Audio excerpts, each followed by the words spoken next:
Hello दोस्तों, education group study में आपका स्वागत है। आज के इस क्लास वीडियो में हम लोग कंजक्शंस के जो पार्ट्स पढ़ रहे थे, इसमें हम लोग देखेंगे कि पहले जो कोऑर्डिनेटिंग कंजक्शन था उसके 4 मेनली पार्ट थे और उसके बारे में हम लोगों ने पढ़ लिया। लेकिन सेकेंड नंबर पे सब ऑर्डिनेटिंग कंजक्शन है जो जिसे हिंदी में आश्रित संयोजक कहते हैं। इसके भी कुछ मुख्य रूप से 9 काइंड्स, यानी इसके अंदर जितने भी वर्ड्स आते हैं उसको मुख्य रूप से 9 अलग अलग भागों में बांट करके उसके सभी सारे पार्ट्सों को पढ़ा जाता है। तो आइए इसको स्टार्ट करते हैं। सबसे पहले कि सब ऑर्डिनेटिंग कंजक्शन के अंतर्गत सर्वप्रथम पहले किस वर्ड्स को बांटा गया है। तो सर्वप्रथम हम लोग टाइम्स यानी कंजक्शन ऑफ टाइम को देखते हैं कि इसमें किस प्रकार के वर्ड्स आते हैं और किस तरह से यह डिफाइन करता है। तो ये समय के संदर्भ में प्रयोग किए जाते हैं। जैसा कि नाम है टाइम, तो ये क्या है कि इसके अंतर्गत जितने भी वर्ड्स आते हैं वो टाइम के संदर्भ में ही प्रयोग किए जाते हैं। जैसे कि इसके वर्ड्स हैं when, when ever, when means जब या वेन वेर जब की, टिल मीन्स तक और टिल मीन्स जब तक की, और उसके बाद बिफोर मीन्स पहले, आफ्टर मीन्स बाद, एज सुन एज जैसे ही, एज मीन्स जैसे। तो ये वर्ड्स जो हैं टाइम को हमेशा बताते हैं। जैसे कि कुछ एग्जाम्पल्स दिए हुए हैं कि when I went to office, जब मैं ऑफिस गया, आई सॉ ए टाइगर, मैंने एक क्या देखा, चीता देखा।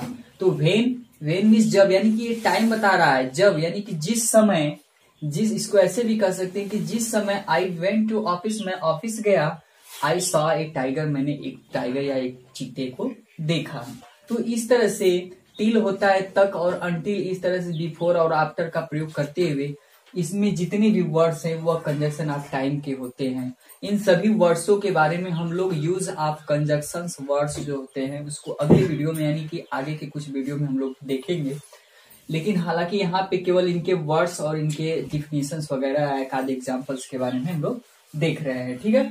और सेकेंड नंबर पे कॉज और रीजन। कॉज और रीजन, कॉज का मतलब या रीजन का मतलब कारण होता है, और इसमें जो भी वर्ड्स होंगे यानी कि ये वाक्य में कार्य के, यानी ये वाक्य में कार्य के कॉज अथवा रीजन को संदर्भ में या को प्रदर्शित करते हैं। अर्थात हम कह सकते हैं कि जो रीजन अर्थात कॉज, यानी कंजक्शन ऑफ रीजन अर्थात कॉज, दोनों में से ये जो आते हैं ये हमेशा कारण को ही प्रदर्शित करते हैं। कि कार्य, जो कोई अगर कार्य हुआ है तो किस कारण से हुआ है उसको ही संदर्भित करते हैं, उसको ही बताते हैं। जैसे इसमें एज आता है, जैसे बिकॉज, क्योंकि, सिंस, ये भी कारण बताता है। इसका मतलब कि क्योंकि के अर्थ में इसका प्रयोग करते हैं। इसका प्रयोग टाइम के भी संदर्भ में करते हैं। टाइम के संदर्भ में हम लोग वहां करते हैं, निश्चित समय के लिए भी करते हैं और जोड़ने के लिए भी करते हैं। और इसका प्रयोग हम लोग क्योंकि के अर्थ में भी करते हैं। क्योंकि के अर्थ यानी कारण बताने के संदर्भ में भी प्रयोग किया जाता है। जैसे कि I can't buy this car, I can't मिस नहीं सका, बाय मिस खरीद, दिस कार मिस इस कार को, सिंस क्योंकि, इट इज वेरी कॉस्टली, यह बहुत ही महंगा था। यानी यहाँ पे जो सिंस वर्ड्स है, यहाँ पे जो सिंस वर्ड्स है, ये वर्ड्स किसको बता रहा है, कारण को बता रहा है कि मैं इसलिए कार्य को नहीं खरीद सका, बाय कर सका, क्योंकि कारण क्या है, इसका कारण क्या है, क्योंकि यह महंगा था। कारण महंगा होने के कारण ही कार को मैं नहीं खरीद सका। तो यहाँ पे सिंस जो है कारण को बता रहा है, अर्थात यह कंजक्शन ऑफ रीजन अथवा कॉज के अंतर्गत आएगा। उसी तरह से थर्ड नंबर पे जो पर्पज यानी conjunction of purpose, conjunction of purpose का प्रयोग हमेशा ये वाक्य में कारण को व्यक्त करते हैं। जैसे दैट, सो दैट और इन ऑर्डर दैट, लेस्ट। ये वर्ड्स जो हैं हमेशा कारण को व्यक्त करेंगे, यानी कि कोई कार्य हुआ होगा तो किस कारण से हुआ होगा उसको बताएंगे। जैसे वी ईट, हम खाते हैं, दैट की वी में लिव, हम जीवित रह सके। हम खाते हैं, कारण यह है कि हम जीवित रहना चाहते हैं, हम जीवित रहने के लिए ही खाते हैं। यानी कारण क्या है कि हम जीवित रहना चाहते हैं। यानी जो यहाँ पे दैट का प्रयोग हुआ है वो किसको बता रहा है, पर्पज। पर्पज यानी हमारा उद्देश्य है, खाने का हमारा उद्देश्य क्या है, जीवित रहना। फिर सेकेंड नंबर पे जो उदाहरण है, रन फास्ट, तेज दौड़ो, लेस्ट कहीं ऐसा न हो कि you should miss the train, तुम ट्रेन को मिस कर दो। यानी लेस्ट मीन्स यह होता है कहीं ऐसा न हो कि, यहाँ ऑर्डर टू का मतलब भी वही होता है और लिस्ट का मतलब कहीं ऐसा न हो कि होता है। तो रन फास्ट, तेज दौड़ो, लेस्ट कहीं ऐसा न हो, यू शुड मिस्ड, तुम मिस्ड कर दो द ट्रेन, इस ट्रेन को, यानी ट्रेन को कहीं तुम छोड़ न दो। तो इस तरह से इसका जो उद्देश्य है, यानी कि तेज दौड़ने का उद्देश्य क्या हो सकता है कि कहीं ट्रेन छूट न जाए। तो यहाँ पे जो पर्पज है, उद्देश्य तेज दौड़ने का, वो क्या है कि ट्रेन कभी मिस न हो जाए। फिर से 4th नंबर पे result any consequence. Result any consequence का मतलब ये होता है कि ये हमेशा परिणाम को ही प्रदर्शित करते हैं। इसके अंतर्गत जो भी वर्ड्स आते हैं ताकि एक परिणाम के संदर्भ में प्रयोग किए जाते हैं। जैसे इसमें वर्ड्स हैं so that, such that, that का प्रयोग। देखिए यहाँ पे सो दैट यहाँ पर भी दिया हुआ है और सो दैट इस वाक्य में यानी यहाँ पर भी दिया हुआ है। तो ये सो दैट जो है यानी कि जो पर्पज को बताएगा सो दैट, जो उद्देश्य को बताएगा सो दैट, वो सो दैट एक ही साथ होगा, सो दैट एक साथ होगा। और यहाँ पे जो रिजल्ट को बताएगा सो अलग होगा और सो के बाद कुछ ऐसे वर्ड्स आएंगे, फिर उसके बाद दैट का प्रयोग होगा। तब इस तरह से इसका, जैसे कि यहाँ पे दिया हुआ है कि द ऑफिस सो हॉट, इतना गर्म है, दैट की वी कैंट सीट हियर, हम यहाँ बैठ नहीं सकते हैं। यहाँ पे इतना की अर्थ होगा, यहाँ पे सो दैट का ताकि का अर्थ होगा। जब एक साथ प्रयोग होगा तो ताकि का अर्थ प्रकट करेगा, वहां पे उद्देश्य को प्रकट करेगा। जब सो और दैट अलग अलग होगा तो वहां पे इतना की प्रयोग होगा। ठीक है। 5th नंबर पे कंडीशंस यानी कंजक्शन ऑफ कंडीशंस के अर्थ में, यानी कि इस शर्त के संदर्भ में प्रयोग किए जाते हैं। हमेशा कंडीशन का मतलब क्या होता है, शर्त। और कंडीशन के जितने भी वर्ड्स होते हैं वो हमेशा आपको शर्त देते हैं। यानी वाक्य में जब भी प्रयोग किए जाते हैं तो वाक्य को पढ़ने के बाद ऐसा समझ में आता है कि उसमें कुछ शर्त दिया गया है। जैसे यू कैंट सक्सीड, तुम कैन नॉट सक्सीड, तुम सक्सेस नहीं हो सकते हो, अनलेस यू वर्क हार्ड, जब तक कि यू वर्क हार्ड, तुम कठिन परिश्रम नहीं करते हो, जब तक कि तुम कठिन परिश्रम नहीं करते हो। यानी कि इसमें क्या है, कंडीशन है। कंडीशन यह है कि तुम्हें कठिन परिश्रम करना पड़ेगा, तभी आप क्या हो जाओगे, सक्सीड हो जाओगे। यानी कंडीशन है, पास होने के लिए क्या है, कंडीशन है। यहाँ पे सक्सेस या पास या सक्सेस होने के लिए कंडीशन है कि आपको कठिन मेहनत करनी पड़ेगी। वहीं पे सेकेंड है supposing you own the lottery. Supposing means, supposing का मतलब यहाँ पे सपोजिंग दिया हुआ है वर्ड्स प्रोवाइडेड दैट, फिर सपोजिंग। सपोजिंग का मतलब ये होता है काश या शायद। ठीक है। सपोजिंग, सपोज करो you own the A lottery, suppose you own lottery मतलब तुम एक लॉटरी जीत जाते हो या विजेता हो जाते हो लॉटरी के। व्हाट वुड यू डू, तुम क्या करोगे। यानी कि यहाँ पे कंडीशन बताया गया है। सपोज, मान लो कि आप एक लॉटरी जीत जाते हो, मान लो कि आप एक मंत्री बन जाते हो, तो आप क्या करोगे देश के लिए।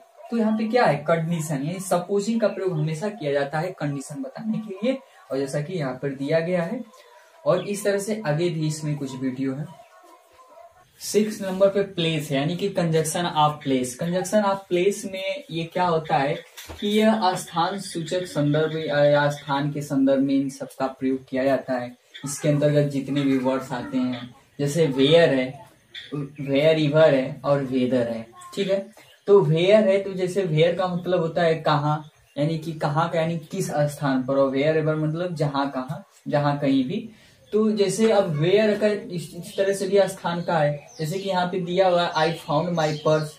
आई फाउंड मीन्स मैंने, फाउंड मीन्स पाया, माई पर्स मीन्स अपना पर्स, वेयर मीन्स जहाँ, आई लेफ्ट इट जहाँ इसे छोड़ा था।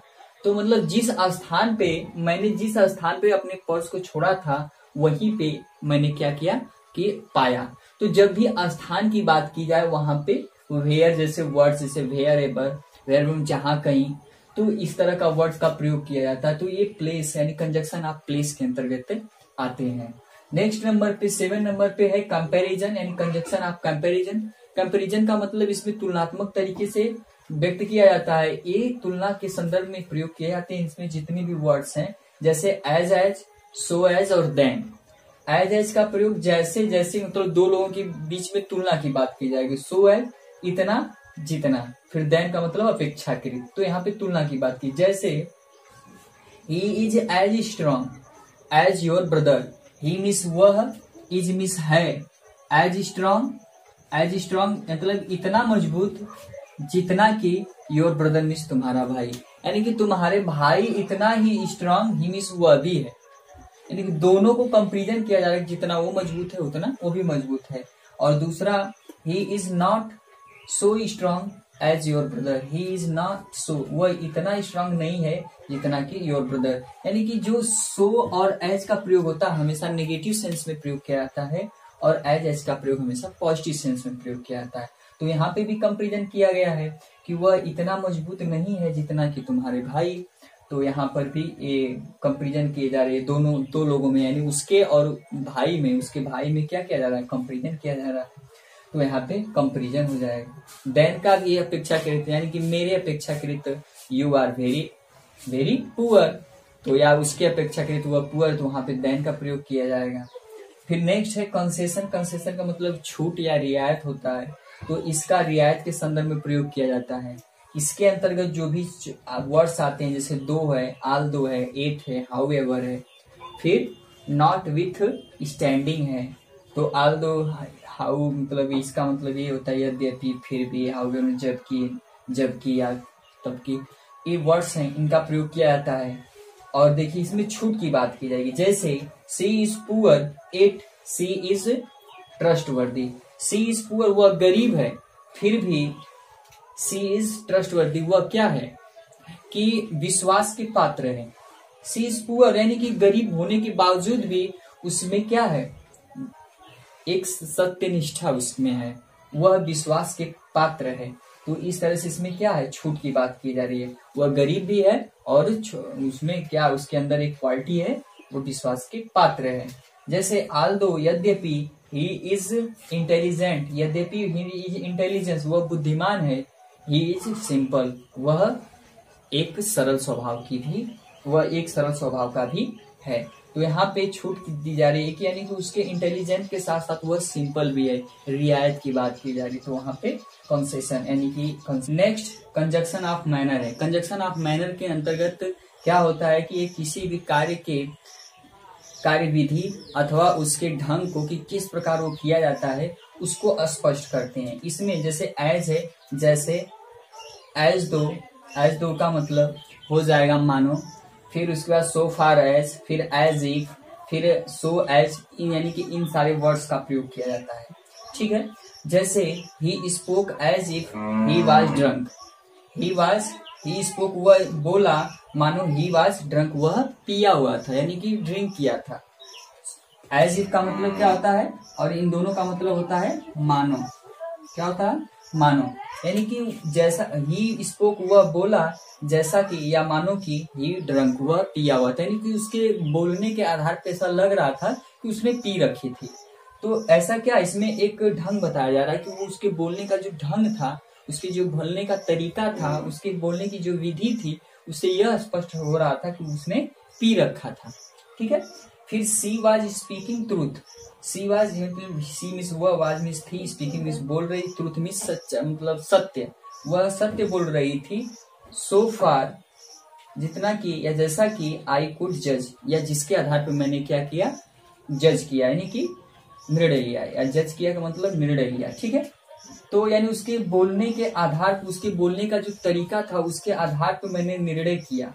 अब आगे कुछ भी निर्णय कर सकते हैं, तो वो सारी चीजें होती है, यानी कि उसके बोलने के तरीके से ही मैंने क्या किया, निर्णय किया। फिर उसके बाद ही प्रोटेस्टेड, प्रोटेस्टेड का मतलब विरोध करना, एज दो मानो कि ही वेयर इन ओपोजिशन, वह यानी उसने विरोध किया, एज दो मानो कि ही वेयर इन ओपोजिशन वह ओपोजिशन में थे, यानी कि दूसरी पार्टी में थे, यानी वह माने से उल्टे साइड में विरोधी थे। ठीक है, तो उसके प्रोटेस्टेड करने का जो तरीका था, उसके प्रोटेस्टेड करने का जो ढंग था, विधि थी, उससे यह स्पष्ट हो रहा था कि वह ऐसा लग रहा था कि वह ऑपोजिशन में है। तो इस तरह से जो एज दो है इसका प्रयोग मैनर के लिए प्रयोग किया जाता है। तो कंजक्शन के पार्ट्स के जो सीरीज चल रही थी, पार्ट्स का जो वीडियो था, पार्ट्स का जो क्लास था, इस क्लास में बस पार्ट्स का इतना ही। आगे हम लोग पढ़ेंगे इन जितने भी कंजक्शंस के वर्ड्स हैं उनका किस प्रकार से प्रयोग किया जाता है। तो बस इस वीडियो में इतना ही, मिलते हैं अगले वीडियो में। अगर वीडियो अच्छा लगे तो लाइक शेयर सब्सक्राइब करिए। तब तक के लिए धन्यवाद।